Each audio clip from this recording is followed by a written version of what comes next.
Il y a des SCPI qu'on peut souscrire où on n'a pas ce qu'on appelle de droit d'entrée, voilà, des frais de gestion peut-être différents, et des CPI, historiquement la plupart sont comme ça, parce que les modèles évoluent et on s'aperçoit que les choses changent, et des CPI qui ont des droits d'entrée.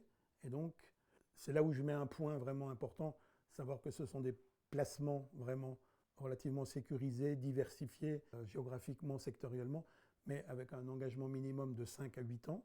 Voilà. Et donc, notre offre commerciale, ce qu'on peut proposer aujourd'hui, c'est que dans les CPI qui sont avec des droits d'entrée, puisque nous, aujourd'hui, quand on a des clients qu'on rencontre qui vont placer plus de 100 000 euros, on va faire une allocation de ces CPI, certaines avec droit d'entrée, certaines sans, certaines qui achètent plutôt des petits immeubles, d'autres des plus grands, des secteurs d'activité différents. Ça, c'est notre métier et c'est notre travail.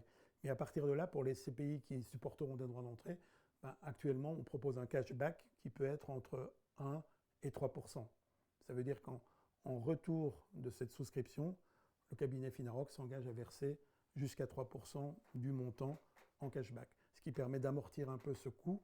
Et comme on a fait un mix entre pas de frais d'entrée et frais d'entrée, on s'aperçoit que si on fait un mix comme ça, ben, pour avoir des rendements qui sont de l'ordre de 6 et plus, ça permet d'être vraiment d'avoir une proposition qui soit vraiment adaptée. Aujourd'hui, on a une maîtrise de ce sujet. Moi, je ne suis pas dans la mode de ceux qui font des SCPI européennes depuis 3-4 ans. Ça fait plus de 23 ans que j'en commercialise, donc j'ai vu les hauts, les bas et quelles sont les erreurs à éviter.